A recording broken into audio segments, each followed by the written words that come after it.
Husband! Yes, wife. Let's read the Bible. But we're atheists. Why would we want to do such a thing? Because we live in small town USA and everyone around us quotes this thing extensively and we have no idea how to respond? That's true. Neither of us grew up with religion, yet Christianity is playing a huge part in our country's politics. We're not scholars or academics, so sacrilegious discourse is our first take reaction. And this feed houses our reading of the book of Genesis, and each subsequent book will get its own separate feed too. Why are we separating each book? Not all podcast platforms allow access to older episodes. This will ensure our listeners don't lose access to any of our previously released material. You can find our most recent episodes on our main channel, Sacrilegious Discourse. That's right. Make sure to subscribe so you don't miss a single episode. Hey, guess what? What? We're not done with Noah yet. We're not? No. I thought he died. He did, but there's more stuff about him and his kiddos. Oh, okay. I think. So we're doing... So what are we on now? Genesis 10 and 11. Okay. Sound good? Yeah, let's get some more Noah. Yay, Noah. Yay, Noah.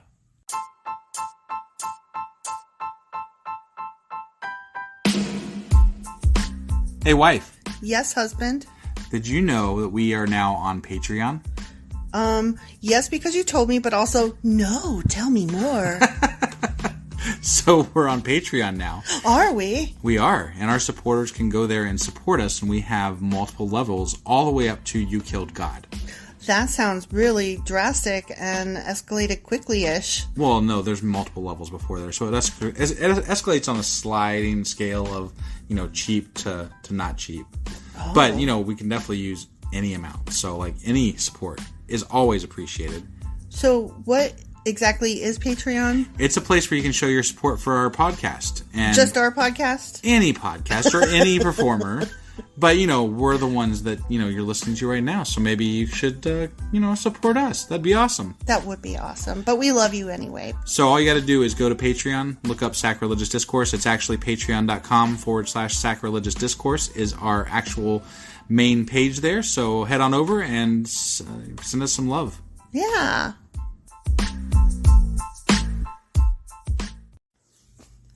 Okay, so you know how Noah's dead? Yeah. Okay, so every time I say Noah's dead, all I can think of is in Top Gun when they were celebrating Chester's dead.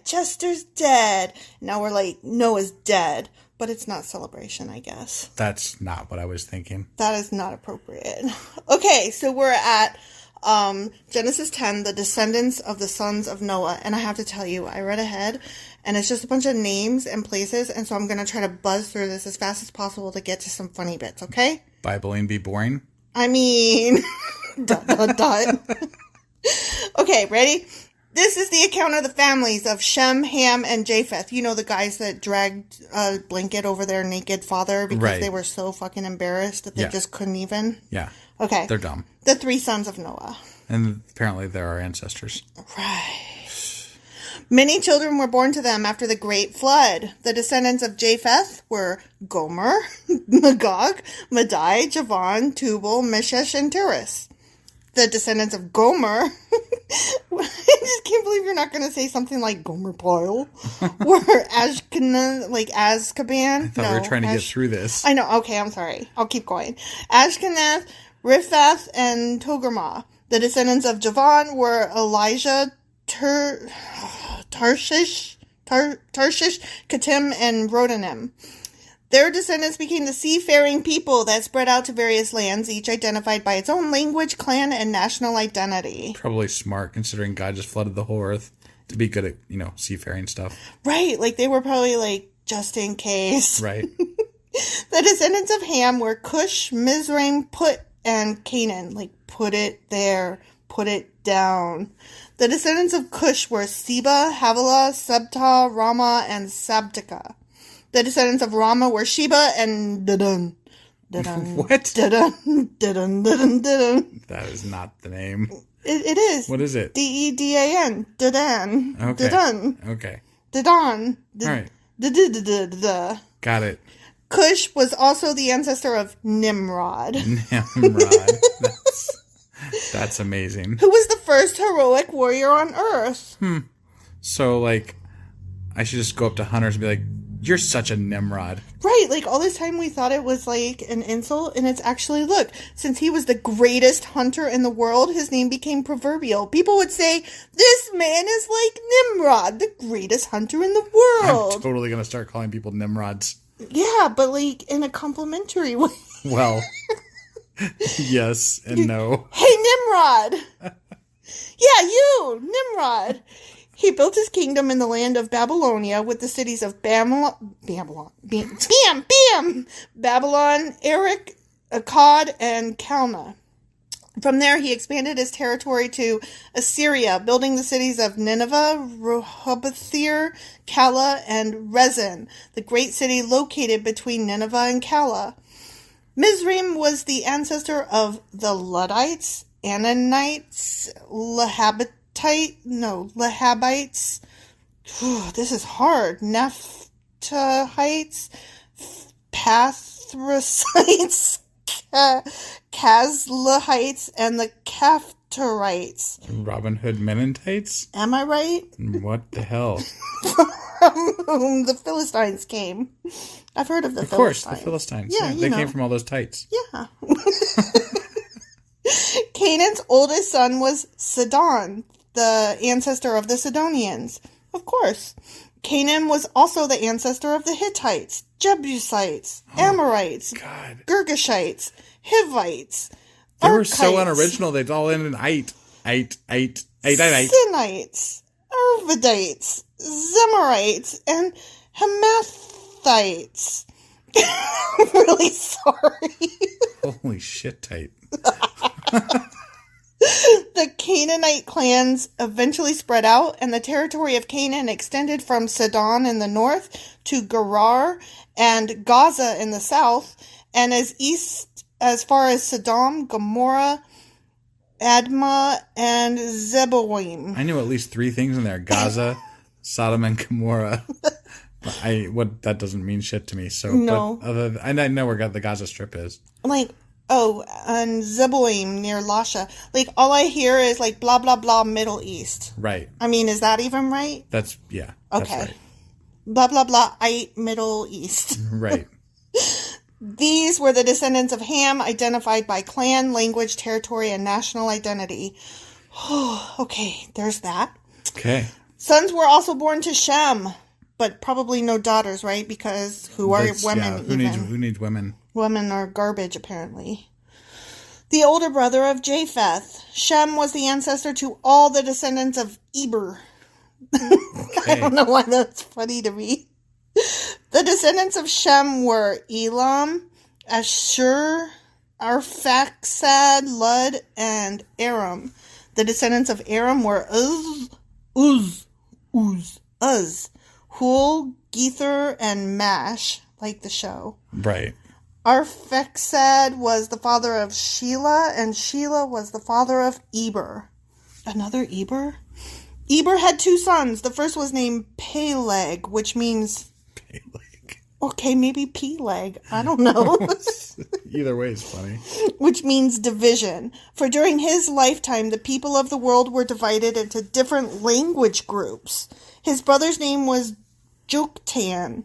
Joktan was the ancestor of Almadad, Shalaf, Hazarmaveth, Jerah, Hadoram, Uzal, Dikla, Obal.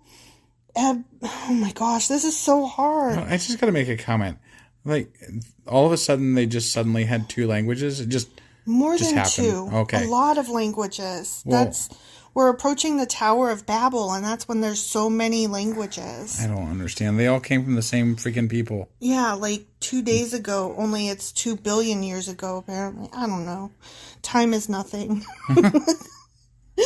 Abimael, Sheba, Ophir, Havilah, and Jabab. We've probably lost like 90% of our audience by now. Thingamajob. They're like, blah, blah, blah, blah, blah. I mean, I'm lost. And I'm lost. I'm the one reading it. Yeah. All these were the descendants of Joktan. The territory they occupied extended from Mesha all the way to Sephar in the eastern mountains. These were the descendants of Shem, identified by clan, language, territory, and national identity. I think I've already said this like 1,000 times, but redundant much? National identity. So they have nations now. Yeah. Okay. We went from a couple guys to cities to nations in like no time flat. Right. These are the clans that descended from Noah's sons, but not any daughters ever, arranged by nation according to their lines of descent. All the nations of the earth descended from these clans after the great flood. That was like... Painful? It was painful, and it was like, we need to make the world be filled quickly again, so let's just make it be filled quickly again. Right? Like, there was no character development, no storyline, no plot, no nothing. And if you're going to give me like all of these names and places, I think the reason that I laugh and screw these up so bad and just don't care is because there's no reason to care. Right. They give you there's nothing. There's no context. Right. And I don't know. It's so like pointless. If I wrote a book this bad, it would never ever fly. Well, and occasionally they say something that I'm curious about, like Nimrod. Yeah. Like when they expand on it, they're like, he was the greatest hunter and blah blah blah blah blah, and it's like that's it. And that's it. Yeah. Like what? There was this one time. Obviously, there was more to that story, but there's a hunter named Nimrod. The end. Right. And for some reason now we think Nimrod is bad, a bad or thing, funny, because or Nimrod. Dumb. Such a Nimrod. And with Nimrod, that is the end of Genesis chapter 10. Okay, I hope the next portion has more story and less begatting. Me too. Okay, well, let's find out. Okay.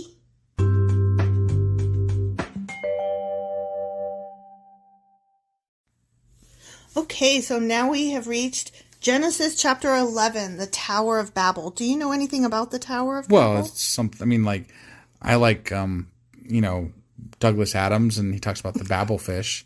So I mean, it's related in that it has to do with language and babbling. But right. Is that like your entire soul well, understanding? It's something about language and blah, blah, blah. And oh my gosh. Yeah, I don't know. That's about all I know. Okay, even I know a little bit more than that. Yeah, okay. Okay, well, ready? Let's find out about it, shall we? Let's find out, okay. At one time, all the people of the world spoke the same language and used the same words. As the people migrated to the east, they found a plain in the land of Babylonia and settled there. They began saying to each other, "Let's make bricks and harden them with fire." In this region, bricks were used instead of stone, and tar was used for mortar. Then they said, "Come, let's build a great city for ourselves with a tower that reaches into the sky.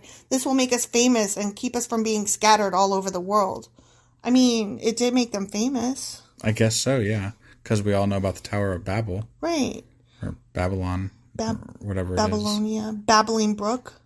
Whatever. Okay. But the Lord came down to look at the city and the tower the people were building. Ooh, Look. He came down. Huh? He did. He came walking. "Look," he said, "the people are united and they all speak the same language. After this, nothing they set out to do will be impossible for them. Come, let's go down and confuse the people with different languages." What? Like every time people start getting the head, he's like, "Nah, Nope. Fuck that shit. Nope. I'm gonna go down there and fuck this shit up." He's mean. Yeah. Then they won't be able to understand each other. What the hell? That literally says that in the Bible. That's so stupid. He's so excited to fuck them up. That is so for no reason. Dumb. In that way, the Lord scattered them all over the world and they stopped building the city. This is why the city was called Babel, because that is where the Lord confused the people with different languages. In this way, he scattered them all over the world. I don't, what is the purpose of confusing people to the point where they can't coordinate with each other? And he, on purpose, wanted us to speak different languages and not be able to get shit done. On purpose. He fucked us up. I think that this is more along the lines of that the people writing the Bible were like, there's all these languages. How can we possibly make this work for the Bible if they all speak different languages? God must have done this on purpose, because... So they're saying God fucked us up, but what they're really saying is, we're fucked up. Let's blame God. Right. But either way, I don't know. It's problematic. It really is. I don't... Like every time something good happens, he comes down to screw it up. And why would you on purpose choose that as the story to believe? That's what I don't get. Right. Like, and why would you, I can't help but ask the question over again, when a God screws so many, like, I mean, he made childbirth painful. On purpose. On purpose. He made the land hard to, sow. And I mean, on purpose. On purpose. Yeah. He killed the entire fucking planet. On purpose. On purpose. And now he doesn't want people communicating with each other. On purpose. Yeah. Like, that's just some bullshittery. I mean, they say our God is a cruel God. And I'm like, he really is. Think about your choices, people. Right. Like, I don't, like, maybe hell's a better fun place, I don't know. I mean, maybe there's no Babel down there. Not that I believe in hell either, but, I'm just saying, like, if I had to choose between the two, I'm not sure that I want to go hang out with God. He sounds like a dick. Yeah. Yeah. Just saying. So the next part is labeled The Descendants of Shem. Let us hope that there's not more begatting. Right. This is the account of Shem's family. It's not a new chapter. It's just a continuation of the chapter. Got it.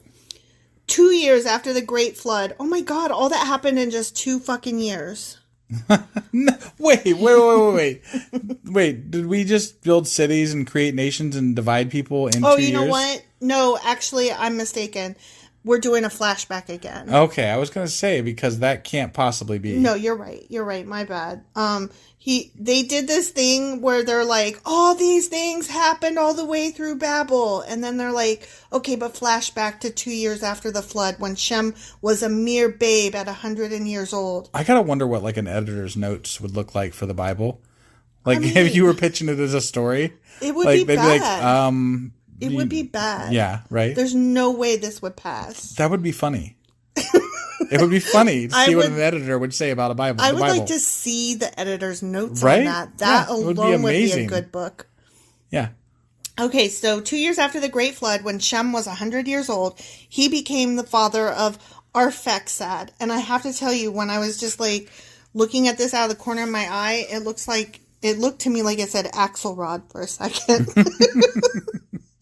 After the birth of Arphaxad, Shem lived another 500 motherfucking years. Oh, so Noah wasn't the last multi-hundred-year living person. Yeah, that was... some other generation. Some guy lied, and his name was God. Shem lived another 500 years and had other sons and daughters. Well, at least he had some daughters. Yeah. When Arphaxad was... he was a real baby. 35 years old, he became the father of Shelah. After the birth of Shelah, Arphaxad lived another 403 years and had other sons and daughters. Wait, we're going back to some of the same names that was in that begatting, and now they're digging into it slightly more, but not really? But not really. Okay. So I keep saying regurgitating the same bullshit. Repetitive bullshit. Okay. When Shelah was 30 years old, he became the father of Eber. After the birth of Eber, Shelah lived another 403 years and had other sons and daughters. When Eber was 34 years old, he became the father of Peleg or Peleg. Right. I'm going to call this person Peleg. It's I like just Peleg. Funny. It's funnier. Yeah. And it doesn't matter because after the birth of Peleg, Eber lived another 430 years and had other sons and daughters. When Peleg was 30 years old, he became the father of Reu. What? R-E-U. Reu. Oh, okay. Reu. After the birth of Reu, Peleg lived another 209 years and had other sons and daughters.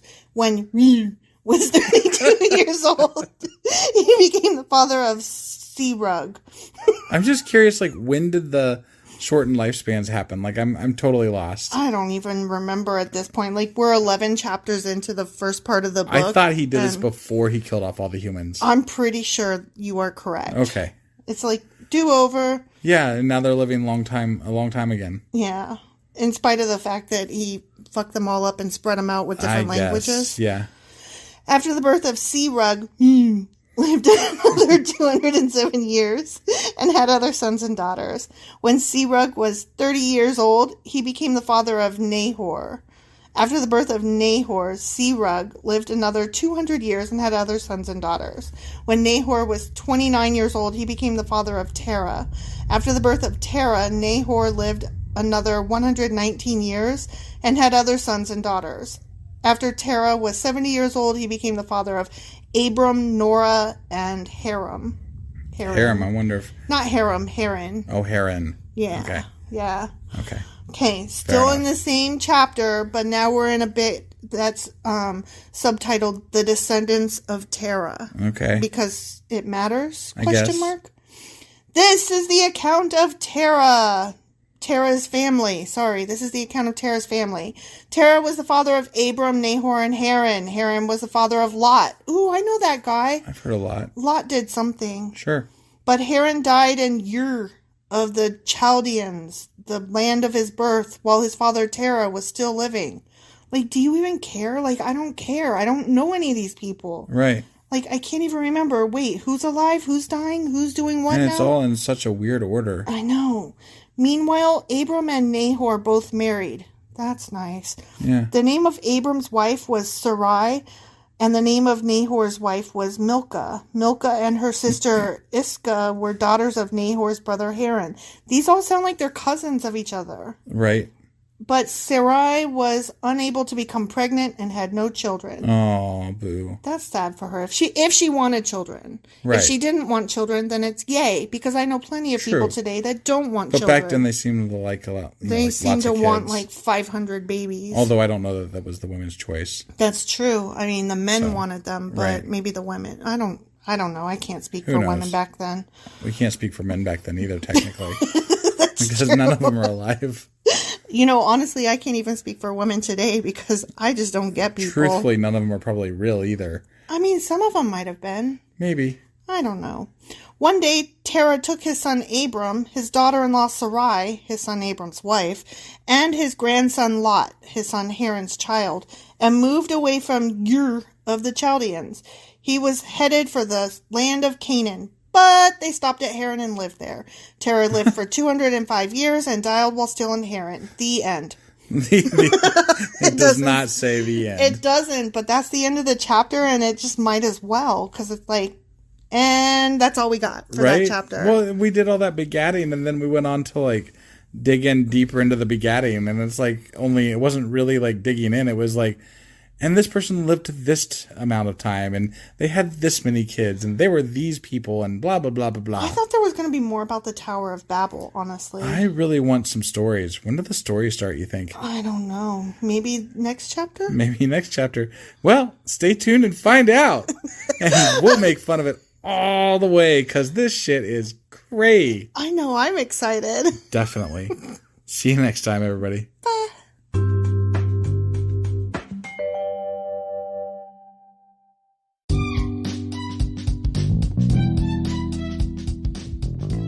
Husband. Yes, wife. Is there a way for people to contact us? Well, sure. They can get on our Twitter account. We have a Twitter account? We do. What is it? It is sacrilegious_D. Like D for discourse? Yeah, they wouldn't let me put the whole thing, so I had to shorten it to _D. I hate them. Yeah, that's disgusting. How do you spell sacrilegious? Do you know? I don't want to. Just look it up in a dictionary or something. I don't want to do that right now. You know why? Sacrilegious_D. Okay? Because you messed it up and I made you fix it. That's why. Yeah. What about an email? Yeah, we got that too. What is it? sacrilegiousdiscourse@gmail.com. Oh, well, that's easy. Yeah. As long as you know how to spell sacrilegious. Right. Well, definitely get a hold of us. Let us know what you thought of the episode. And, any comments, hate mail. We love that kind of stuff. Also, you could answer some questions that we leave throughout, or correct my pronunciations. Yeah, which are probably please. Bad, wrong, and horrible. Because we suck sometimes. Absolutely. Oh, also, if you like this shit or whatnot, give us a like on your podcasting app and stuff, or even leave a comment or something. That would be awesome. That would be awesome. Goodbye.